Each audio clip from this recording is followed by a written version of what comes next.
As you all know, the current theme at Sangha Night is entitled The Wheel, the Spiral and the Goal.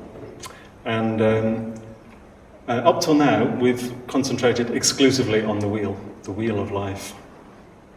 And tonight we're going to move on to greater things. So, I have the wheel of life over here.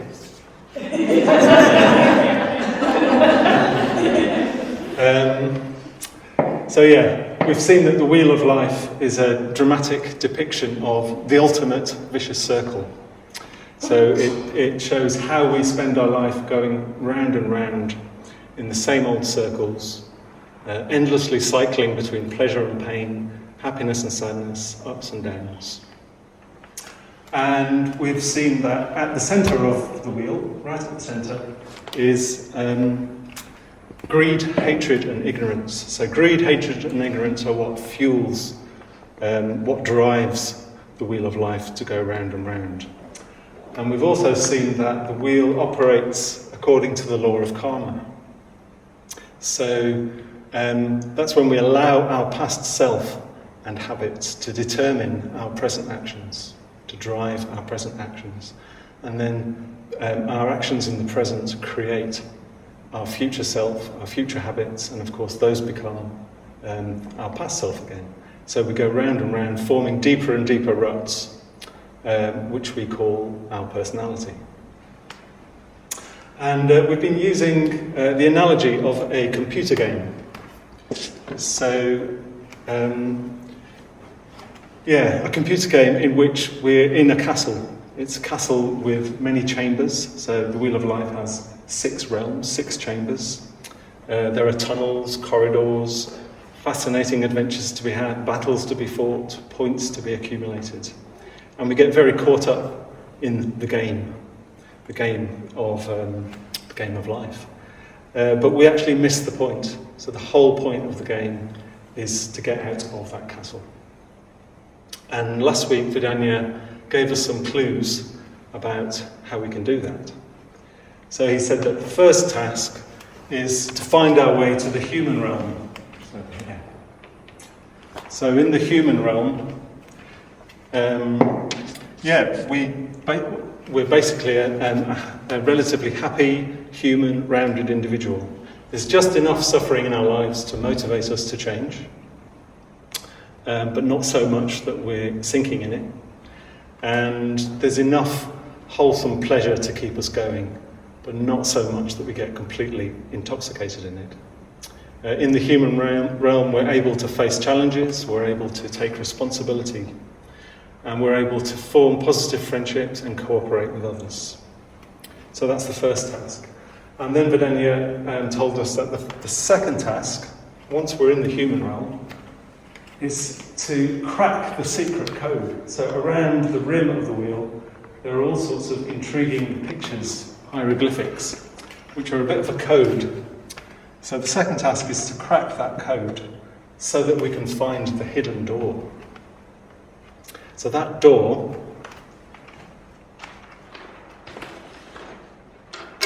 is the gap that we talk about on the introductory course. And we said that it's the gap between feeling and craving. So feelings just arise. They just pop up as we come into contact with the world through our senses. Okay? So we have our senses, 6 senses in Buddhism, so the normal 5 plus the mind. Through those senses we have contact with the world. The world sort of impinges on us, makes impressions on us through our senses, and then automatically feelings just pop up. And we don't have much control over that. We don't have much control, we probably don't have any control of the feelings that arise in those situations. Some are pleasant, some are painful, some are just neutral. But we do have a choice about how we respond to those feelings. So the past is lost to us. The past is gone. The present moment is just what it is. It's just those feelings arising. But the future is open. The future is full of wonderful possibilities. So do we react in the same old way by grabbing all that's pleasurable, by pushing away all that's painful and just ignoring all that's uninteresting to us? Or do we stay in this gap? Do we try to be aware of what's going on? What's actually going on in this situation? And do we make a creative choice, a skillful choice to do something different, to not just leap straight over into craving and go round the wheel again? So, yeah, do we feel the anger and have a rant? Or do we feel the anger and just be friendly anyway? Do we feel the early morning laziness when the alarm clock goes off and slide back under the duvet? Or do we feel the laziness and get up and meditate anyway? So the keys to this hidden door are the very practices that the Buddha taught and that we are trying to communicate in this centre. The practice of ethics, the practice of metta, and the practice of mindfulness. Okay. So that brings us to the brink, okay? The brink of escaping from the wheel of life.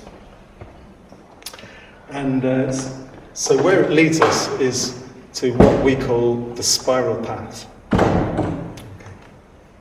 So I'm going to try and demonstrate the spiral path. You'll notice there's some meditation mats here. I'd love to be able to demonstrate the spiral path by means of levitation. But that would just be showing off. So instead, I'm going to demonstrate through means of some very shoddy origami. Okay, bear with me. Wheel of life.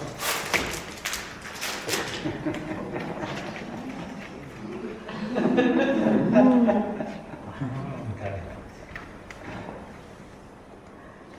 Woo. So we have the wheel of life, and it's sort of on one plane, so we're sort of cycling around the wheel, cycling around our old habits and routines, more or less on the same level of existence. Okay? But if we find the way to the human realm, if we crack the code, find the hidden door, use the keys to get through it, then we can enter into a path which... I haven't tried this.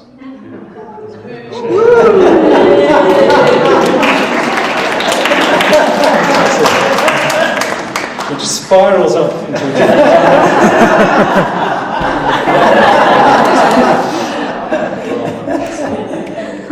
different... So you get the idea.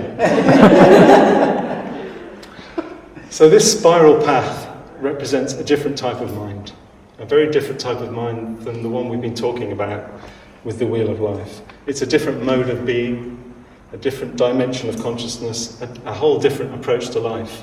So luckily for us, the wheel is not the only way. There is an alternative. So the wheel represents what we call the reactive mind. So the reactive mind is a mind that just reacts to external stimuli. It's driven along by circumstances. So it's as if a penny is put in the slot and we react mechanically and predictably in the same old way. And that happens again and again. So the reactive mind is also a repetitive mind. And the reactive mind isn't really aware of what it's doing at all. It appears to be awake, but really it's actually asleep. It's quite unconscious. So that's why the gap is so crucial. Because the gap is where we introduce some awareness, where we have a chance to slow things down, get a handle of what's going on, and we start to wake up to the fact that we're asleep. We wake up to the fact that all this time we haven't really been fully conscious in the true sense of that word.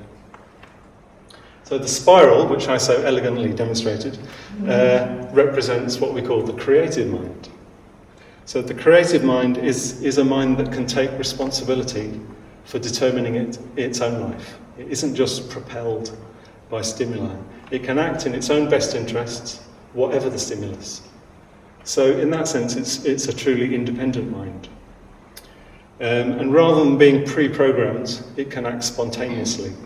So it's a free state of mind.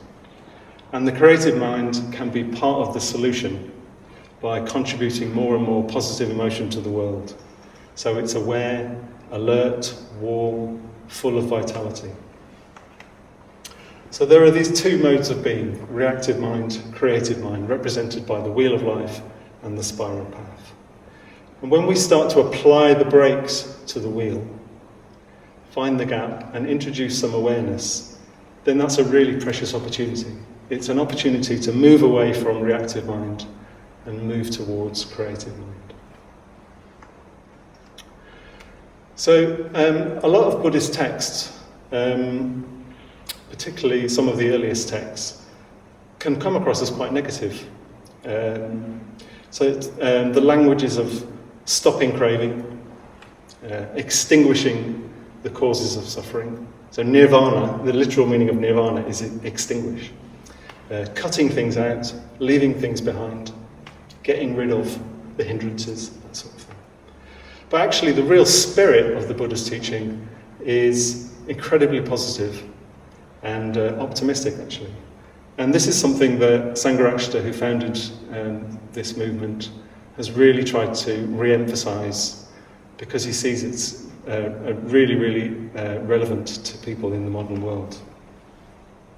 So the Buddha taught a path that helps us to progress, to grow, to expand, to enrich our lives. Not just to move away from suffering, but to move towards beauty, truth, meaning, fulfillment, higher qualities, enlightened consciousness. And that's the spirit of all his teachings. It's the spirit of the threefold path of ethics, meditation and wisdom, which was the basis of the introductory course.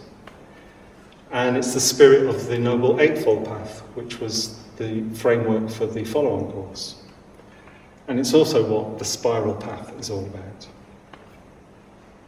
So, spiral path is mentioned in a few places in the Pali Canon, not that many, but one of the classic ones goes something like this. So, out of unsatisfactoriness naturally emerges faith. Out of faith naturally emerges joy. Out of joy emerges rapture. Out of rapture emerges calm. Out of calm emerges deep welling happiness. Out of happiness arises concentration. Out of concentration arises vision into the way things really are. Out of vision arises withdrawal from the wheel of life. Out of withdrawal arises tranquility. Out of tranquility arises freedom. So that is the classic spiral path with 12 links. So unlike the wheel of life, where we keep going round at more or less the same level, reacting to circumstances, the spiral path is progressive. Okay? Each experience that I mentioned there, each experience is higher, more refined, more intense, more skillful, more beautiful. And each experience grows naturally out of the previous conditions. So an analogy for this is, out of a seed naturally emerges a shoot. Out of the shoot naturally emerges a bud. Out of a bud, a flower. Out of a flower, the fruit. So it's very much an image of organic growth.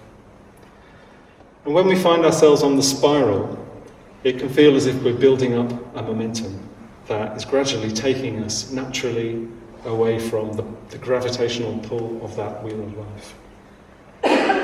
There's an image that goes with this. So the image is that rain is falling on a mountain slope, and the rain falls down, trickles down that slope and fills up gullies and creeks until they're overflowing. And the water overflows and fills up pools until they're overflowing.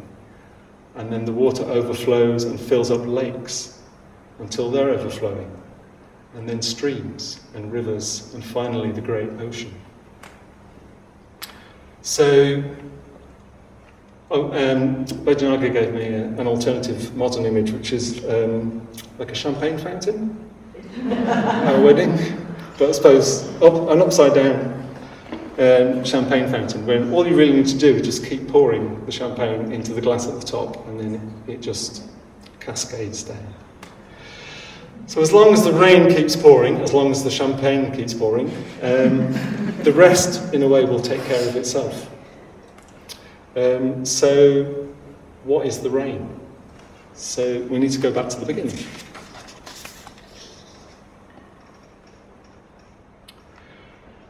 So yeah, the whole of the wheel of life, that mode of being, that reactive mind, is characterised by unsatisfactoriness. Okay?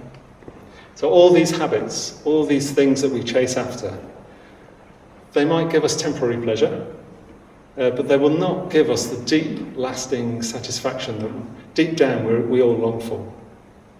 And when we're in the gap, we start to realise that. So rather than reacting in the same old way, with craving, we start to see that none of these feelings and sensations, even the nice ones, are really going to do it for us.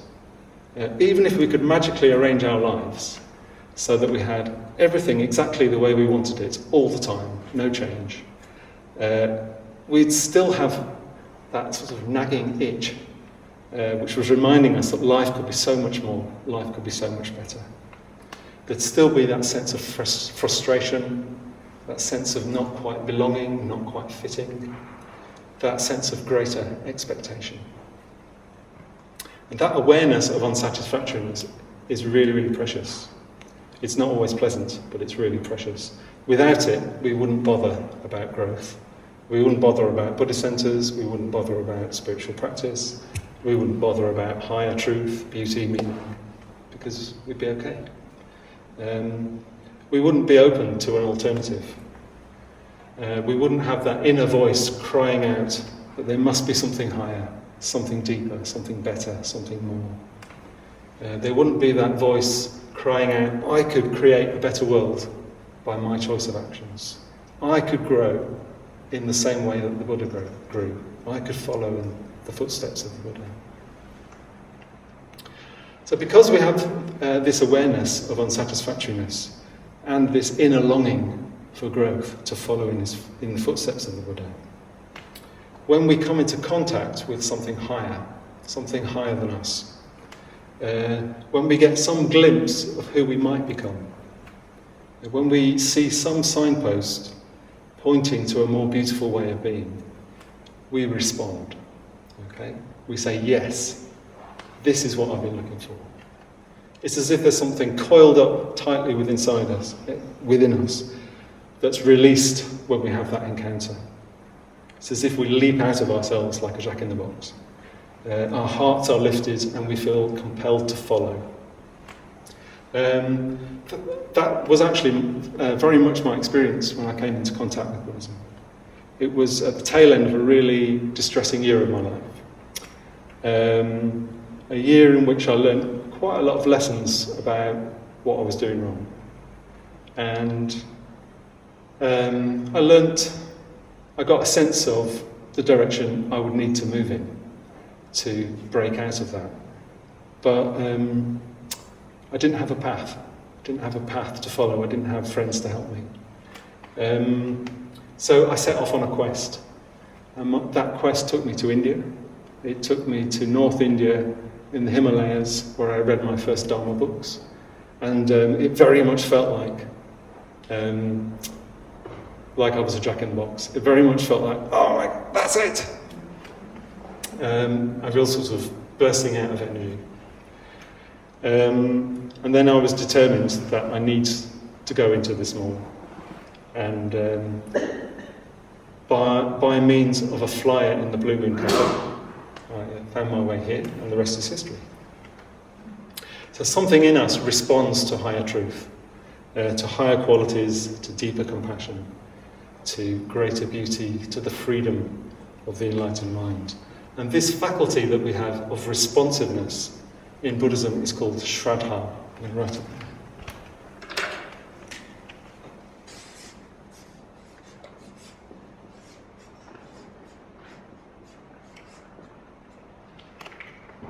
Sraddha. So Sangha describes Sraddha as the ultimate in us responding to the ultimate in the universe. The best of us responding to the best in the universe. The seed of truth in us responding to higher truth. The seed of compassion in us responding to greater compassion. Shraddha, it's often translated as faith, which is a bit problematic because of the associations we tend to have with the word faith. So it's certainly not a blind faith in the sense that we often come across that word. We're searching for something. We don't know what it is we're searching for, but we're searching. And we encounter something and we know it to be true. It's like a recognition, because there's a seed of wisdom in it. So Shraddha is a type of knowing actually, but not just intellectual knowing. And as well as a deep knowing, there can also be a deep attraction. It's like, I love this, I want more of this. It can actually feel like falling in love. We place our heart on those higher values. It's as if the world opens up to us, and our place in the world becomes clearer, and we feel relieved about that. Finally, I know which direction I want to go. So we feel confident that we can move towards those higher values. We can realise our potential, and we long for that. So we start to practice more wholeheartedly. We respond in action. So Shraddha is a total response. It's a response of our whole being, of head and heart and action. It can be experienced in different ways. So we can experience it as a tugging of the heart, a deep attraction and fascination, a truth that we just can't simply ignore. We can experience it as a call to action, an unsettling pull, even as just a sense of intrigue or ordinary curiosity. So whatever we experience it as, it's essential. It's absolutely essential to the spiritual life. It's the fuel of the spiritual life. It's what keeps us going. It's what keeps us plugging away. Keeping practicing ethics, keeping meditating, keeping talking to people in the tea room when you don't really feel like it. All of that. It's Shraddha which is our fuel. In a text which is attributed to Padmasambhava, who was an 8th century Indian figure, it says, to lack faith, to lack Shraddha, is like being a gemstone buried at the bottom of the ocean. It's like being a boat with no oars. It's like an ignorant man arriving on an island of pure gold. He just doesn't know what he has found. So if we're not able to recognise and respond to higher values, something that's bigger than our own self-centred melodramas, then we won't get very far. So Shraddha is what makes us really want to make the ideal into a living reality. It's what makes us want to grow. It's what makes us want to put in all that effort.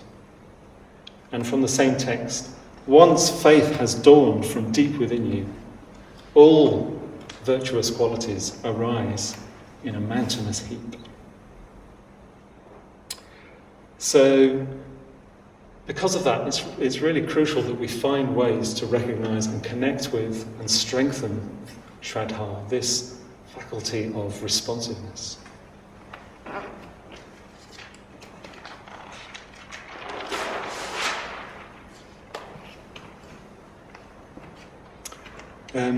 From now on, I'm going to use the word faith, now that I've explained the problems with that word.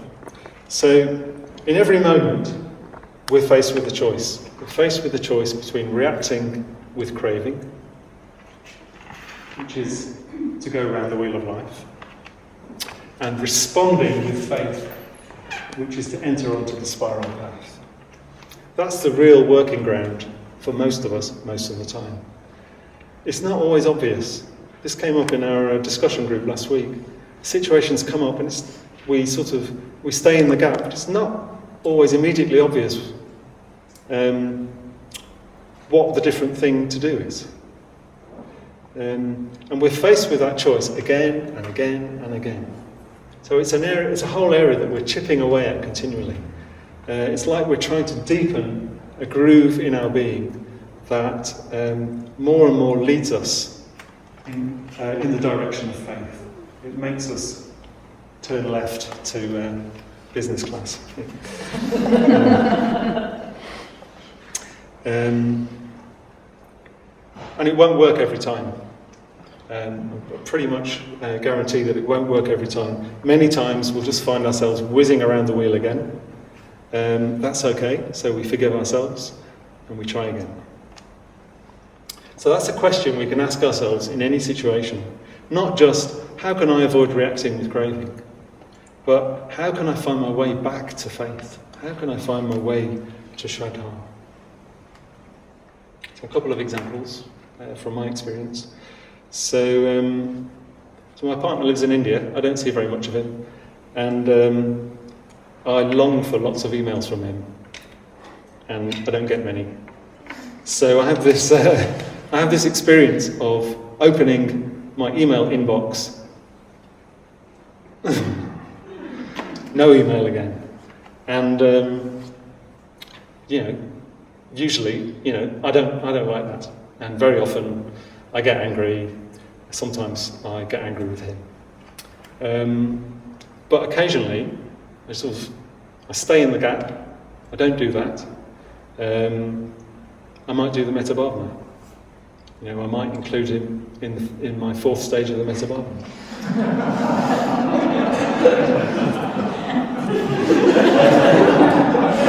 It's allowed. I might rejoice in his merits to a friend. I might reflect on how grateful I am for all that he's given to my life. So that's one example of trying to avoid reacting with craving, trying to steer myself towards faith, towards connecting with my ideals, my aspirations. Another example is, so I work quite a lot in the office at the Sheffield Buddhist Centre. Front doorbell goes, and my reactive mind says,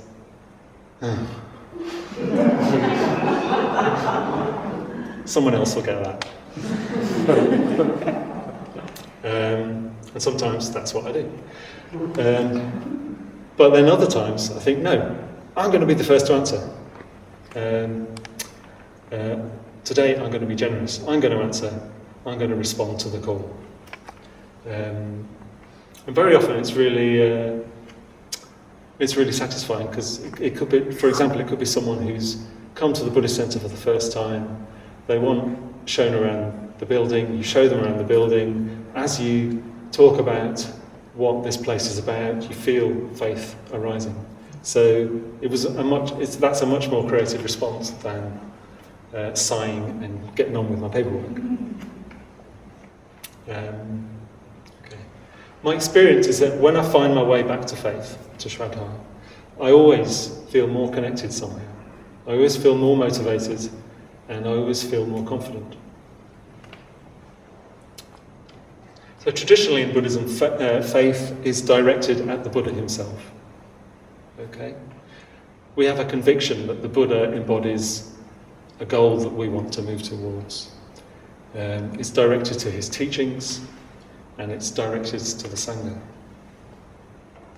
But the seeds of faith, the seeds of this wholehearted responsiveness, can be found in quite ordinary experience.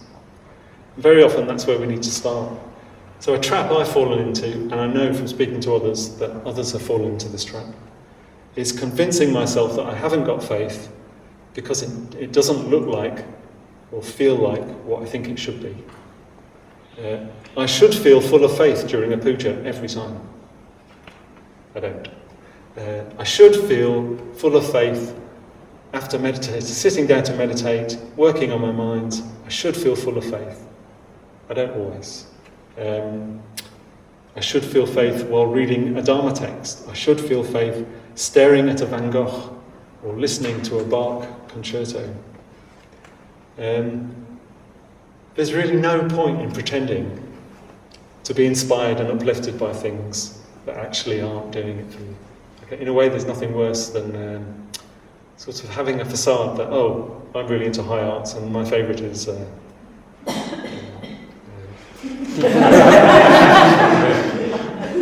when, deep down, really you're not. So you're sort of splitting off from something in yourself.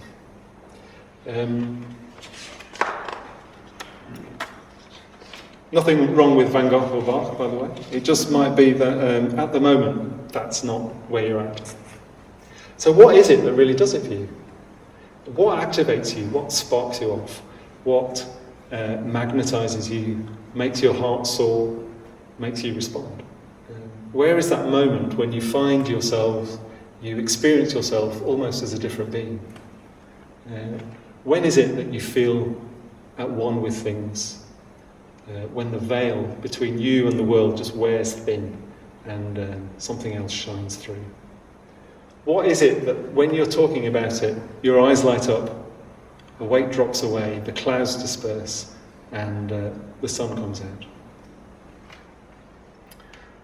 Okay, 2 examples for me. And sometimes the answers are very surprising. So this morning, I visited a horse that I helped to look after. I'm not great early in the morning, but I went anyway at 8 o'clock. I gave her a massage. And I did a communication exercise with her using a Peppa Pig umbrella. And it was a really transforming experience. When I first saw her on the hill, she's a beautiful chestnut mare and the sun was shining on her and she was gleaming gold and my heart lifted. When I was massaging her, just to feel the power, it was as if the energy and the power of enlightenment was shining through this horse. When I was trying to communicate with her, it was like there was love shining through. So that's one example. Last weekend I was on a big gathering of order members and mostly I enjoyed it, but when I arrived I wasn't in a very good state and it took me a while to sort of shake myself out of the state. And I'd love to be able to say that what made the change for me was fantastic puja, brilliant talk, a great meditation. What actually did it was a game of volleyball. So it was almost like that game of volleyball, there was spiritual friendship shining through. There was the joy of a shared task, was shining through. The play and joy of the Bodhisattva was shining through.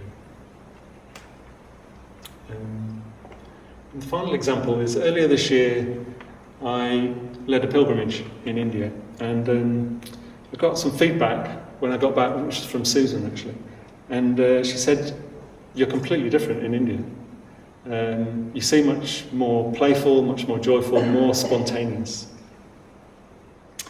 And I suppose I thought about that and thought, well, in a way it's not surprising.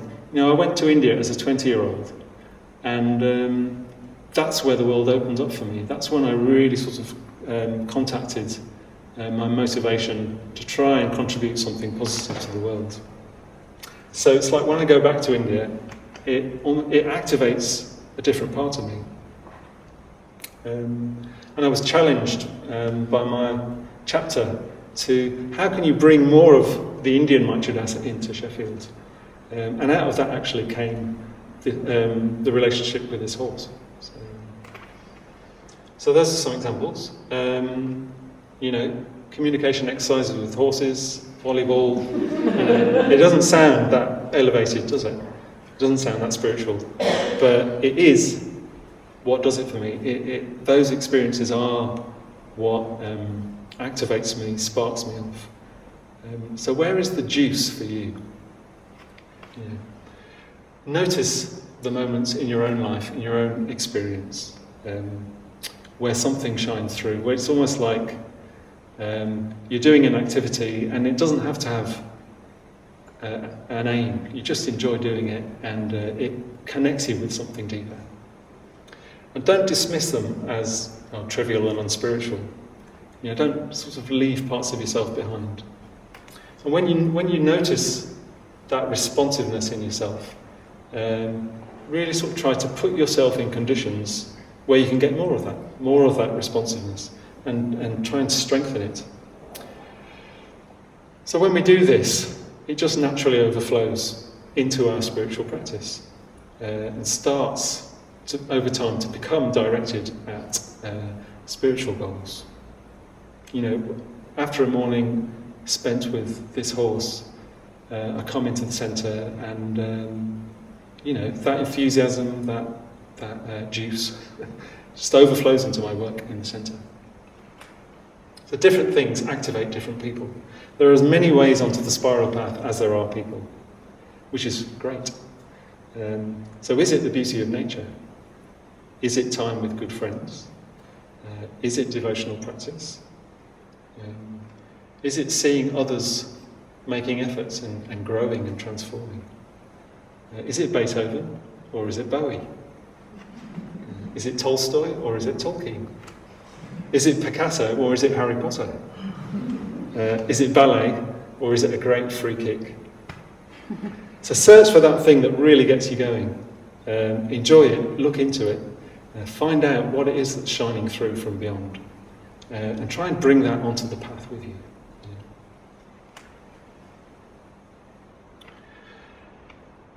Okay, so I've talked quite a lot about the first link in the spiral path, which is the link between unsatisfactoriness and faith. And I'm going to go through the rest of the spiral path quite briefly. Because, I've talked about how crucial faith is, and that if you really sort of pay attention to cultivating and strengthening that, then the rest follows on. So in a way, we only really need to apply our efforts to the beginning of the spiral path. But I'd like to give you a sort of sense of what that spiral path might be like.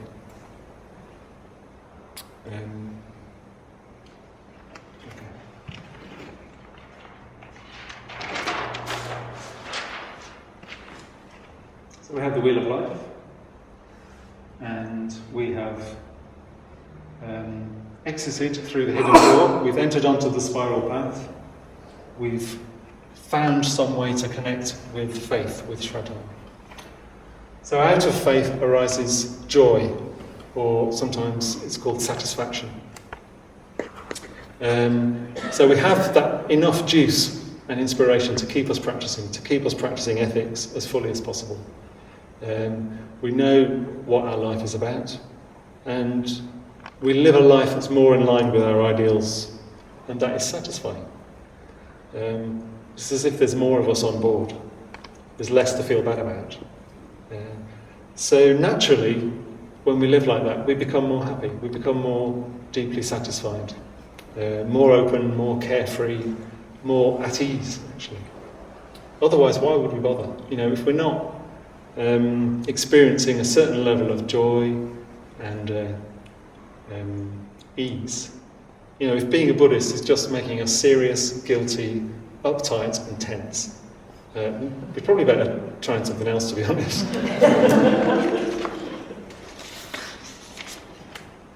Out of joy arises rapture. So out of that deep, sort of contented satisfaction arises something more intense, a sort of thrilling, ecstatic rapture, which we experience in the body. And that often occurs in meditation, but not exclusively.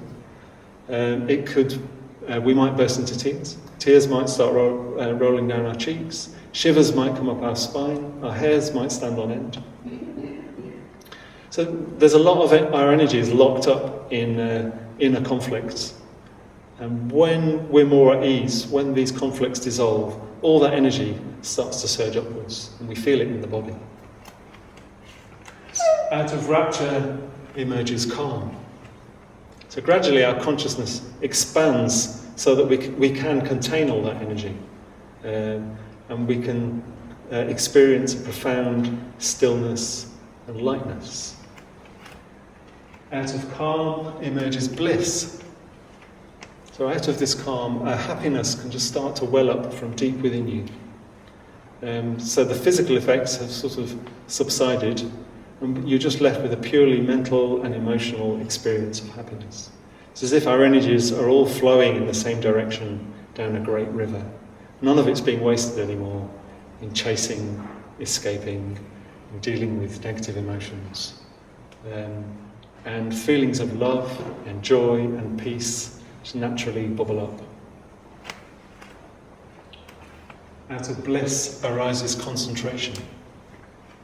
So out of this river of deep happiness naturally arises concentration. So it's not a forced concentration, it's not a technique. It just arises from the previous conditions.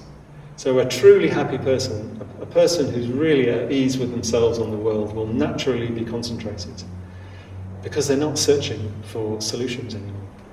Their energies have gradually gathered together because they have prepared the ground thoroughly. Out of concentration arises vision of the way things really are. So when the mind is truly and naturally concentrated, we start to see directly and experience directly the way things really are. So we're not talking about thoughts and concepts and thinking about it. It's a direct seeing and contact with the way things really are. There's an image which is used for this, which is like the reflection of the moon on still water. So when the waters of a lake are really, really still, you can just see the reflection of the moon. You know, it's crystal clear. It's not broken up and distorted, which is, you know, the way that we often see the world. So this person sees through the wheel of life. They see through the illusions, and their whole outlook is radically and decisively transformed at a very deep level. And after this, there's said to be no turning back. Okay? It's a sort of decisive change in the way that you are, the way that you see the world. Out of vision arises withdrawal. So when we see that life, as we normally live it, is ultimately untrue, unsatisfying, even ugly, we naturally lose interest in it. We're no longer fascinated by the bling of life. It's like someone who's seen that it's a mirage, so what's the point in carry on chasing after it? So this person starts to sit loose to life, to not get caught up so much in the melodramas and the games that people play. Out of withdrawal arises tranquility. So now that the wheel of life doesn't have such a hold on them, naturally they become more tranquil, unshakable, imperturbable. So they're so sort of absorbed in the truth that delusion can't touch them anymore. So then they can't be sort of swayed by the ups and downs of life. And out of tranquility arises freedom. Because nothing or no one can dictate to them anymore or disturb them, complete freedom of heart and mind arises. And that's where we reach the goal. And Bojanaga will talk about the goal next week. But when we go through the path like that, it seems very lofty, and it can seem like, well, that's very interesting, but I don't relate to any of that. It's beyond me. It's too sublime. But actually, faith runs through the whole path. It's not that we leave faith behind. It's taken up and it runs through the whole path. Faith is in every stage. And actually, faith is said to mature into wisdom, into ultimate wisdom. Sometimes we're in good conditions, really good conditions, where we can just get a feeling for this spiral path in our own experience.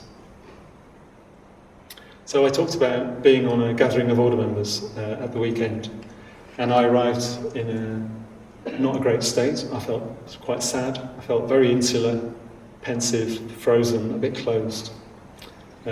Stories started coming up. I don't belong here. I'd be better off in my tent.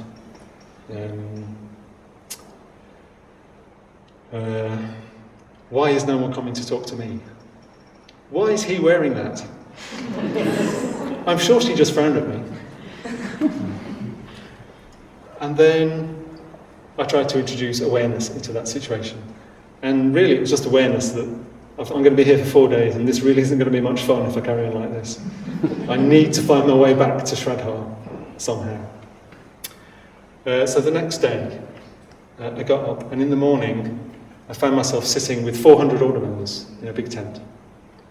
And my state, I wasn't in a good state, so I couldn't really meditate. But what I did was I just looked around me, and I reflected that in this tent there was probably about 10,000 years of practice. 10,000 years of the practice of ethics, 10,000 years of meditation practice, 10,000 years of Dharma study, 10,000 years of friendship, 10,000 years of service. And I felt a lot of gratitude to be there and a lot of desire to be a full part of this. A sense that this is so much more than me and my petty reactive mind.